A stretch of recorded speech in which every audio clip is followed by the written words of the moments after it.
হচ্ছে ফ্যাসিবাদী ব্যবস্থার বিলোপ এবং একটা বৈষম্যহীন গণতান্ত্রিক বাংলাদেশ প্রতিষ্ঠিত হবে। আমরা এই কথা জানি যে ফ্যাসিবাদ শুধুমাত্র একটা দল আনে না, ফ্যাসিবাদ আনে একটা ব্যবস্থা।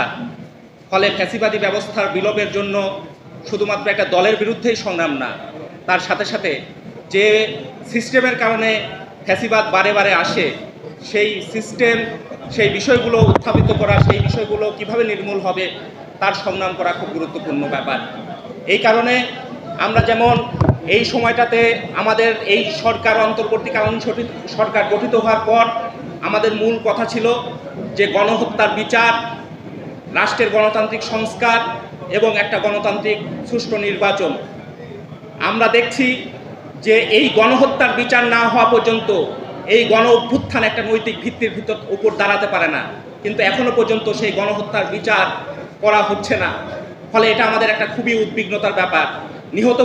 নিহতদের পরিবারদের পুনর্বাসন, আহতদের পুনর্বাসন এবং ক্ষতিপূরণ, সেই বিষয়গুলো নিয়ে আমরা কার্যকরী উদ্যোগ দেখছি না।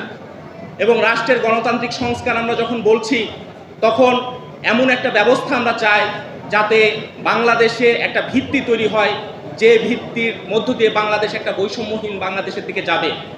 আমরা আওয়ামী লীগ ফ্যাসিবাদ কায়েম করেছিল কেন, এ কথা বলতে আমরা যখন যাই, আমরা তখন জানি যে এখানকার বৃহৎ ব্যবসায়ীদের স্বার্থ রক্ষা করতে গিয়ে এবং এখানে ভারতীয় সাম্রাজ্যবাদ সহ সাম্রাজ্যবাদীদের সাথে যে ধরনের তাদের স্বার্থ রক্ষা করতে গিয়েই এখানে ফ্যাসিবাদ কায়েম করতে হয়েছিল, এই কথা আমরা স্পষ্ট করেই বলতে চাই।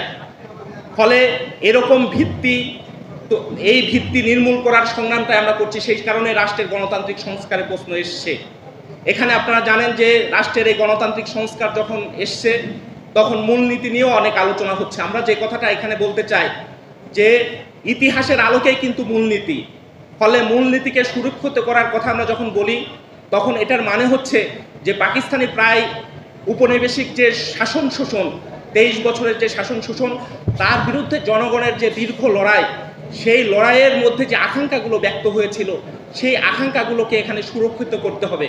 আপনারা জানেন মওলানা ভাসানী 1950 সালেই এখানে ধর্মনিরপেক্ষতার কথা বলেছিলেন। বিভিন্ন বৈঠকে, মিটিংয়ে সেখানে ধর্মনিরপেক্ষতার কথা স্বাভাবিকভাবে উচ্চারিত হয়েছিল। শোষণহীন একটা বাংলাদেশের কথা সেই সময় সারা বিশ্বে সমাজতন্ত্রের একটা জোয়ার থাকার কারণে সমাজতন্ত্রের একটা আকাঙ্ক্ষা ব্যক্ত হয়েছিল।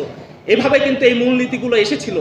আমরা একটা বিষয় গভীর উদ্বিগ্নতার সাথে লক্ষ্য করছি যে আওয়ামী লীগের বিরোধিতা করতে গিয়ে এখানে এমন কিছু বিষয় উদ্যোগ নিয়ে আসা হচ্ছে, যেটার মধ্য দিয়ে কিন্তু আওয়ামী লীগকে বরং পুরো মুক্তিযুদ্ধের ক্রেডিট দিয়ে দেওয়া হচ্ছে। এটা আমাদের খুব উদ্বিগ্নতার ব্যাপার, কারণ এই পুরো লড়াইটা ছিল একটা জনযুদ্ধ।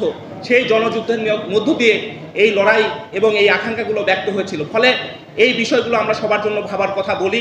সাম্য, সামাজিক মর্যাদা, মানবিক মর্যাদা, সামাজিক ন্যায় বিচার, এটা আমরা যেমন চাই, তেমনি মুক্তিযুদ্ধের যে আকাঙ্ক্ষাগুলো স্ফুরিত হয়েছিল সেটা যাতে সুরক্ষিত হয়, সেই ব্যাপারে আমাদের সবারই সেই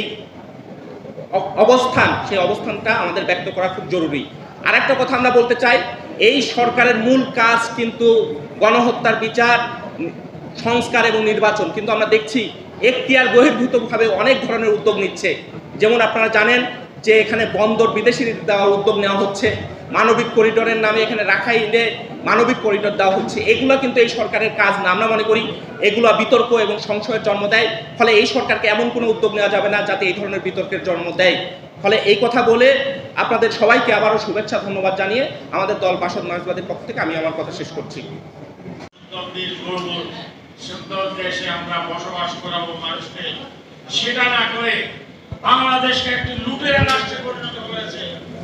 বাংলাদেশের সম্পদ, ভ্যাট ট্যাক্সের টাকা, বাজেটের টাকা সারা বিশ্বের ব্যবসা বাণিজ্যে কাজে লাগছে। আজ শুধু এই Dubai, Singapore, Malaysia, Kuwait, Saudi Arab, মার্কিন যুক্তরাষ্ট্র, যুক্তরাজ্যে আমাদের লুটের টাকা তাদের ব্যবসা বাণিজ্যকে উন্নতি করছে। আমাদের হাসিনাকে আমি হাসপাতাল বলি, আমাদের হাসপাতালে শুধুমাত্র বিভিন্ন ধরনের পাহারা দেখেছে, তার কার্যক্রম যখন চালিয়েছে, সে তখন যে কাজটা করেছে সেটা হলো বিভিন্ন ধরনের জঙ্গিবাদী সৃষ্টি করে সেটা সেটা মুক্ত করার জন্য সারা বিশ্বকে দেখিয়েছে আমি গণতান্ত্রিক আন্দোলন করছি, আমি মানুষের কল্যাণের জন্য কাজ করছি। সুতরাং বন্ধুগণ, এতে নেডি পায় না। আমার বক্তব্য দীর্ঘায়িত করতে চাই না। একজন ক্ষুদ্র মুক্তিযুদ্ধ হিসাবে আপনাদের কাছে আমি আবেদন, আসুন আমরা আমাদের দেশকে গড়ে তুলি, লুটেরা মুক্ত করি এবং সমস্ত লুটেরাদের বিচার করি, বিচারের আয়তায় এবং লুটেরাদেরকে যারা সহযোগিতা করেছে সেই পুলিশ, সেই সেনাবাহিনী, সেই নির্বাচন কমিশন প্রত্যেককে আইনের আওতায় সাজা দিতে হবে। তাহলে আমাদের দেশ শান্তিপূর্ণ দেশের দিকে এগিয়ে যাবে। সবাইকে ধন্যবাদ জানিয়ে এবং সালাম জানিয়ে আমি আমার বক্তব্য এখানে শেষ করছি।